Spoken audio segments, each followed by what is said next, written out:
All right, let's dive right into this. Welcome to this explainer, where we're going to take the sometimes dry rules of the Contracts Act 1950 and transform them into a cinematic, continuous business drama.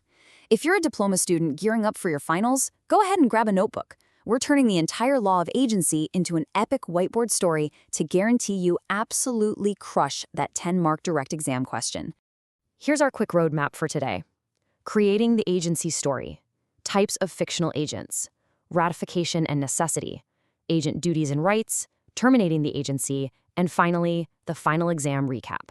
So, our story kicks off with a really foundational definition found in Section 135. Meet our principal. This is a wealthy 18-year-old business owner of sound mind who is looking to expand their empire.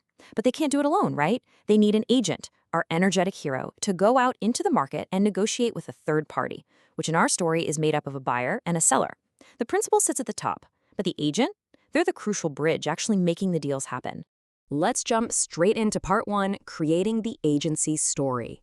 Okay, get ready for a major plot twist right out of the gate. Our principal decides to hire a teenager to act as their agent. Now, you might be wondering, can they legally do that? A super common exam mistake is assuming that agents absolutely must be adults. But if we look at the famous case of Chan Yin T versus William Jack & Co., the court had to decide if a minor could legally bind an adult. And the decision? Yes. While a principal must be an adult of sound mind under Section 136, literally anyone, even a minor, can be an agent under Section 137. A great memory hook for this is Chan Yin T's underage employee. So, how does this hiring actually happen in the real world? Well, under Sections 139 and 140, the principal can hire the agent explicitly. This is known as an express appointment, using spoken words or a formal written letter of attorney. But it can also be implied. This is created purely by conduct, maybe through a husband and wife relationship or a business partnership. Definitely don't confuse these two on your exam. Express is explicitly stated, while implied is assumed by action. Moving right along to part 2. Ratification and absolute necessity. All right, the plot thickens. Our agent gets a little overexcited and buys an entire warehouse full of goods from the seller without the principal's permission. The principal finds out, but actually kind of likes the deal. Can they legally adopt it? Yes, they can, through a process called ratification, but there are 9 strict conditions you need to know. For starters, the contract must be initially unauthorized and lawful. Also, the agent has to act explicitly on the principal's behalf. This was established in the Permis trading case, where an agent wrongly bought goods in their own personal capacity. Plus, the principal must have actually existed at the time. You can't ratify a contract for a non-existent company, as we saw in Kellner versus Baxter. And finally, under Section 151, the principal must know all the material facts. Blind approval was totally rejected by the courts in Marsh versus Joseph. Basically, the law exists here to protect third parties from wishy-washy principals trying to backtrack on technicalities. Now for the next dramatic twist. Our authorized agent is transporting goods on a train, and disaster strikes. A massive storm hits. Well, Section 142 creates agency by necessity, allowing the agent to take drastic action. But this only applies if 4 specific conditions are met. It has to be a genuine emergency, it must be literally impossible to get the principal's instructions, the agent has to act in good faith, and the action must be reasonable to prevent loss. This is exactly like the Great Northern Railway case, where a horse had to be stabled during a train delay. The legal consequence of failing those conditions is actually pretty severe. Take the Springer versus Great Western Railway Company case, for example. The agent's train is delayed, and they're carrying a shipment of tomatoes that are starting to rot.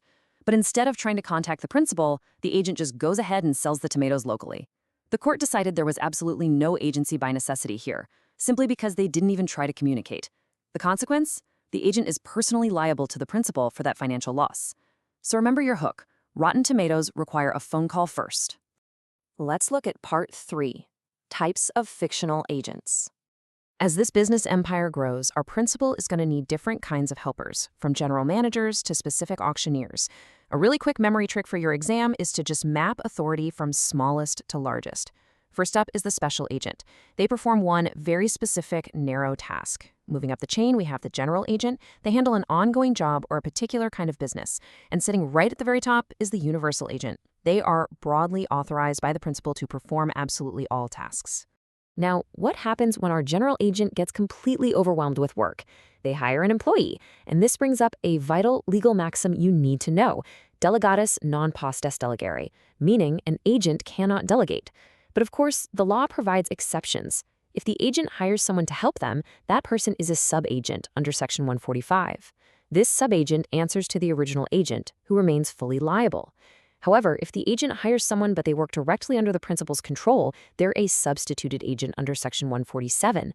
You really need to understand this difference in liability to easily score points on your exam. Time for Part 4, Agent Duties and Rights.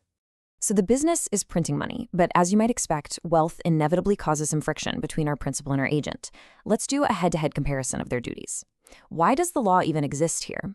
Well, it's to balance power.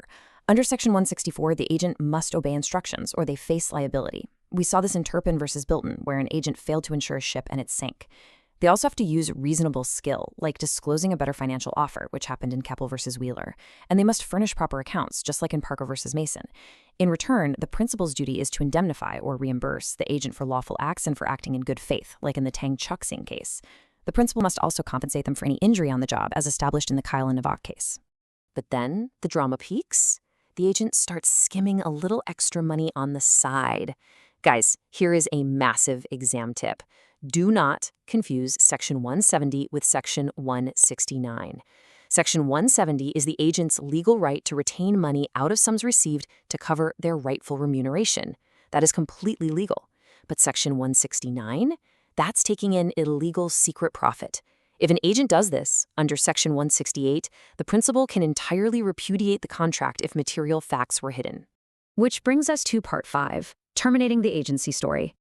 Our cinematic story is reaching its conclusion. Trust is broken, secret profits were discovered, and the agency relationship must be severed. Legally, this happens in two main ways. First, by the active parties. They can mutually agree to end it under Section 154, the principal can expressly revoke it under Section 160, or they can simply give reasonable notice under Section 159, as we saw in Smart versus Sander. Alternatively, it can end automatically by operation of law. This happens if the task is completed, time expires, the goods are destroyed causing frustration, someone dies or goes insane, or the business simply becomes unlawful. And finally, Part 6, the epic final exam recap.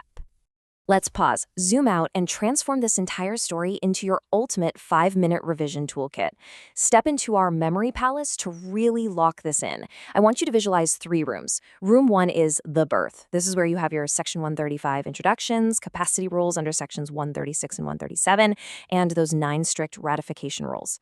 Room 2 is the rules. This is where the business actually operates, balancing agent duties from Section 164 to 171 against principal duties from Section 175 to 178. Finally, walk into Room 3, the death, where the relationship is terminated mutually by Section 154, by notice in Section 159, or by frustration and death. Chronologically, the life cycle of our story looks exactly like this. We start with the appointment in Section 135. We move to creation methods in Sections 139, 149, or 142. Next, the agent has to fulfill their duties under Section 164, ensuring they rightfully get paid under Section 172. And finally, the story concludes with termination under Section 154. You see, it's not just a set of isolated chapters. It is one continuous, logical sequence. All right, here is your giant mind map revision summary. Take a mental snapshot of these concepts right now. These are the absolute highest yield sections and cases that you must drop into your exam paper. Chanyon T for minors, permis trading for ratification, Springer for rotten tomatoes and necessity, Section 145 versus 147 for delegation, Freeman and Lockyer for estoppel, and Section 169 for that illegal secret profit. If you can weave these into your answers, you are golden. As you head into your finals, I want you to ask yourself this provocative question.